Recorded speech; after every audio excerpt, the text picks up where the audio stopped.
Dr. Peter Allen. Oh, give in to him, give in to him, give in to him. As you've heard from David, I will be talking a little bit about a kind of test drive for xylitol. But first, I would like to ask you to give a round of applause to all those great speakers yesterday and to Xlear for bringing us. They were really outstanding, really informative and energizing. They did such a tremendous job, but now you've got me, so I'm sorry about that. But we did take Lisa's advice, and there's an open bar at the back with tequila and gin. So the first thing that I always am asked, of course, is where is Belize, as we were just talking about. I drive up from Belize to Cancun. It's a nice drive, about 4 hours from the border. It's a beautiful country. Some important and interesting challenges, including that we have one of the lowest density populations in the world. Of course, swamps, savanna, tropical rainforest. We are an English-speaking country, in fact, the only English-speaking country in Central America, with a mixture of different cultures, a very naturalistic country, if that's a word, with the rainforests and the reef. And I originally went to Belize as a volunteer in the 80s and stayed and have now been there for over 25 years. And in a moment of insanity 5 years ago, the Prime Minister asked me to take care of the health system. We do envisage a fairly normal health system. You know how the health system works in the States. The one in Belize is something of a socialized system. We have the indicators of health of a fairly poor developing country, but we do quite well in the region. We're rather better than the key indicators for Guatemala and Honduras, and pretty much on a par with Panama and Costa Rica. One would say we're poor, but we're very happy. Now, we're just introducing a new concept which interests me. Medical tourism is becoming a big business. And in the States, where I gather most of you are from, the health systems still focus, as in most other countries, on curative medicine. And of course, one of the things that it seems to us fairly obvious is that there's a niche market for promoting opportunities for wellness. And it's interesting for me to hear David talking about integrative medicine, the opportunities for alternative health care, and the more mainstream types of medicine. And we really came to this beginning with some of the issues with xylitol when we realized the importance of prevention. And I'm going to speak a little bit to the science of the Belize study. But really, you've heard much of this before, and it was done some time ago, and you've heard better speakers than me talk about the science. What I'd really like to talk about is focus how this got done. And I'd ask you to remember, especially when you hear speakers like yesterday talk about the importance of the science and all of the science surrounding the xylitol studies, I'd ask you to remember that that doesn't come easily, that there are great complexities in achieving good scientific evidence. In a country like Belize, then, the context that scientists worked in back in 1989 when they arrived, we were just starting to see our first cases of HIV and AIDS. Of course, tuberculosis was rampant.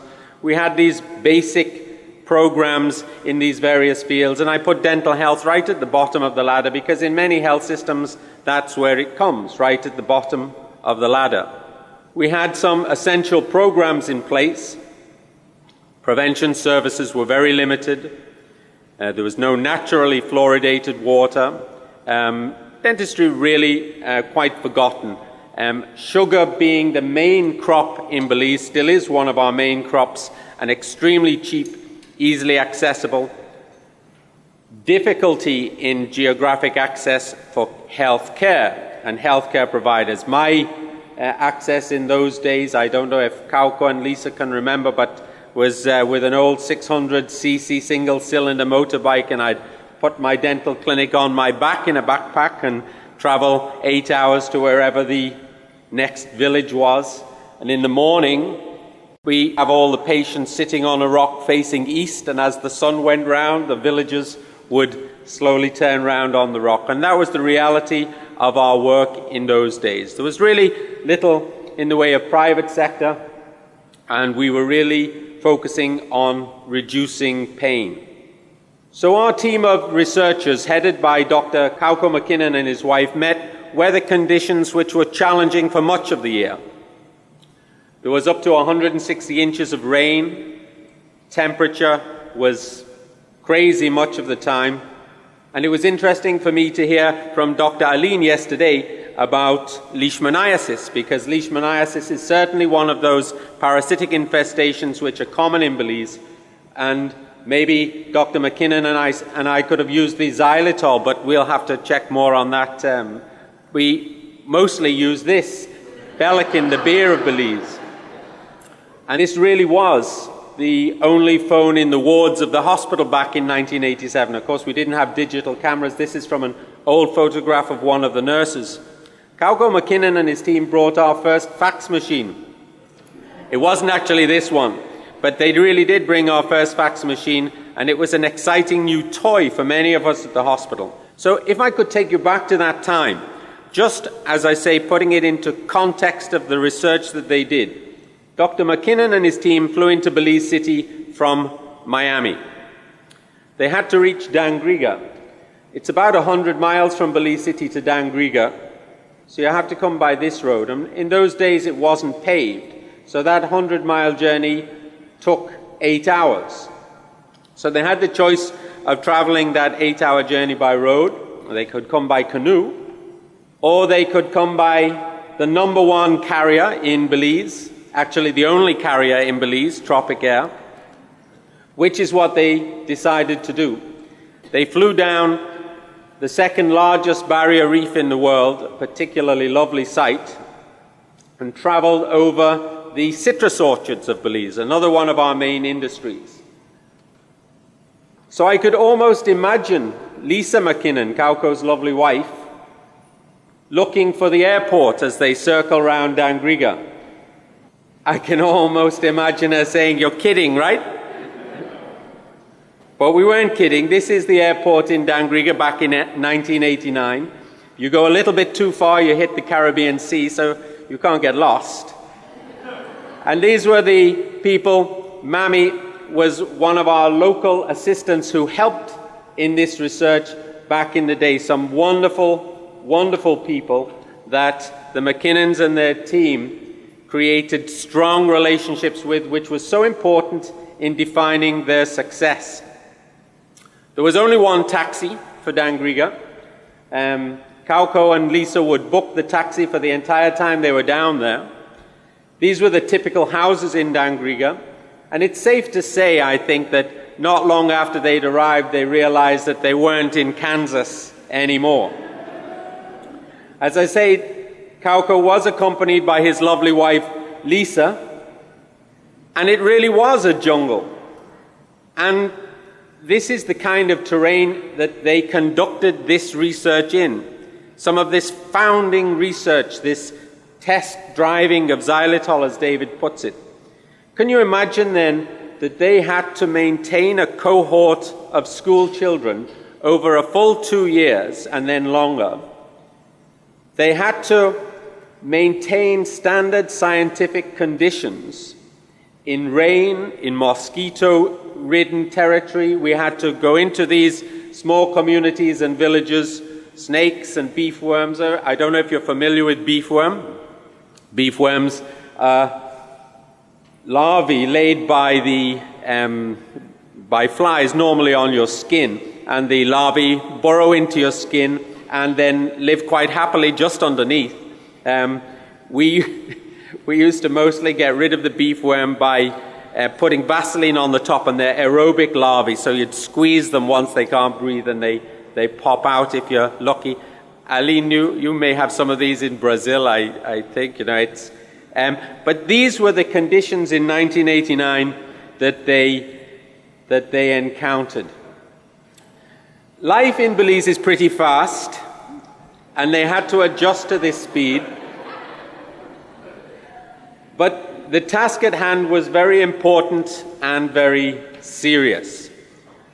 We were going to be looking at the 6-year-old children. We were essentially using the Helsinki 5 versions of informed consent for research involving human subjects, which alone is difficult in this environment. But massive amounts of decay in school children was extremely common, the norm really.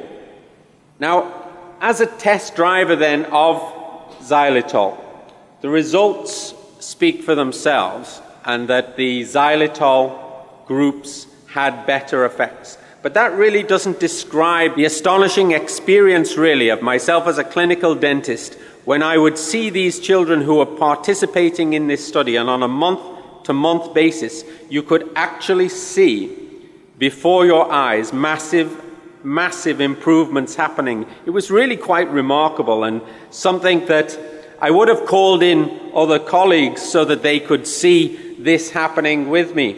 But I was actually the only dentist in the southern half of the country, so there was no one to call. But we were extremely lucky that 5 years on, I think because we'd maintained such close contacts with the cohort, that we were able to bring back some of the children at the time when some of their deciduous teeth were ready to exfoliate. And we were able to look at the effects 5 years on, even though the xylitol hadn't been continued. And this really demonstrated the importance of I think the specific plaque hypothesis expounded by Lösch. But without oversimplifying it, then the xylitol seemed to have several effects, with the bottom line being that children received enormous benefits. We were able to look at some of the teeth which were exfoliated or just had to be removed for one reason or another. And again, we could do this only because we had such good relationships with the cohort of children, and we were able to examine the physical, chemical, and histologic changes and look at this remineralization. Really astonishing work 25 years ago. But there were challenges. This is Karakol, the Temple of the Sky. This hadn't even been fully discovered or excavated back in 1989, but it's now the tallest building in Belize. We do get many other visitors these days. Prince Harry was visiting Zonantonic just last year, and 20 years on, people come to Belize now for the zip lining and the caving. They come to see our unspoiled underworld, and forgive me for advertising Belize, but I have to say a few good things about the place. There really is a paradise now, both above the sea and below the sea, which we share with the original inhabitants. But 20 years ago, it wasn't quite like this. The schools are extremely basic, and this is where we did much of our work. The most frequent visitor was the Anopheles mosquito. We had over 20,000 cases of malaria a year. I'm happy to tell you that we reduced that from 20,000 to less than 50 cases last year. But the examiners, thank you. But the examiners and the researchers of the McKinnon team had all of these tasks. The children, of course, make it all worthwhile. Children around the world perhaps are one of the reasons we do what we do. Unerringly bright and cheerful, always polite. But it was tough. We used the old school buses, and the old school buses that we used to transport children start off, of course, being new buses in the States, then usually a second-hand buses in Mexico, and become third or fourth-hand buses by the time they reach us. They're usually a little bit older than, well, maybe not quite as old as me, but getting there, you know what I mean? But those are the trials that we had to use. Our roads, sometimes terrible, but you can imagine that we had to make an effort to make sure that every child was reached and every child reached home safely, no matter where they lived. We have Mennonite communities, and back in 1989 I was reminding myself that we still had in one of the Mennonite communities a horse-drawn dental drill, where if you were going to have a filling, the horse, it was usually the chap's son, would go outside with a bag of hay and would lead the horse around, and that would drive the belt-driven dental drill. Shirley, you must have seen these before. It was a difficult time, and again I emphasize the importance of how this remarkable group of researchers did incredible work in such difficult circumstances. This is Dr. Kauko McKinnon now. Of course, he had to blend in with the Dangriga culture at the time, but he did a fine job. He did a fine job. His office wasn't always just where you would expect it, and there was no TV, of course. But for me, as we were test drivers of xylitol, the real study remains the reality of their experience, demonstrating the challenge to this kind of science, the importance of that endeavor in laying the foundation, the scientific foundation for what we all do now. They produced work, they saw how other people live in a different environment, they really became and created goodwill ambassadors. Robin Daly is now my national nutritionist. She says that some of the reason she became a nutritionist is because she was one of those 6-year-old children 20-odd years ago who took part in the xylitol program, and she was so impressed not just by the product, but of course by the way the team of scientific researchers conducted themselves. The mayor of Dangriga, the town where we did much of the work, was a teacher in one of the schools. The point being that the science also impressed future leaders, and this team of scientists became goodwill ambassadors. It's not just what was achieved and the remarkable science involved, but how it was achieved. 6-year-old children, many of whom had never seen a foreigner. Transportation challenges through jungles and tropical rainforests using whatever it took. They involved the local staff. They made a big positive impression. They kept it fun. They kept it real in difficult times. They worked with the local staff. They had to use great diplomacy. They maintained constant support. They were flexible, adaptable. They gave a positive image. All of these things is what it took to create the foundational science for the xylitol programs that you are seeing the benefits of today. The real story then for me of the Belize xylitol study was that Kauko McKinnon and the LEAF team at the time conducted such extraordinary research with extraordinary sensitivity in remarkable conditions, and they did it so well way back in the day.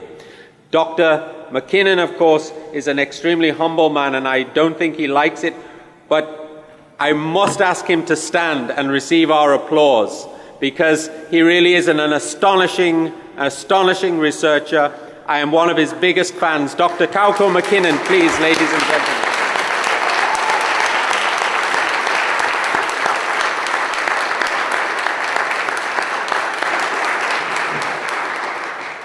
Thank you all. Thank you very much for your time. Thank you very much indeed.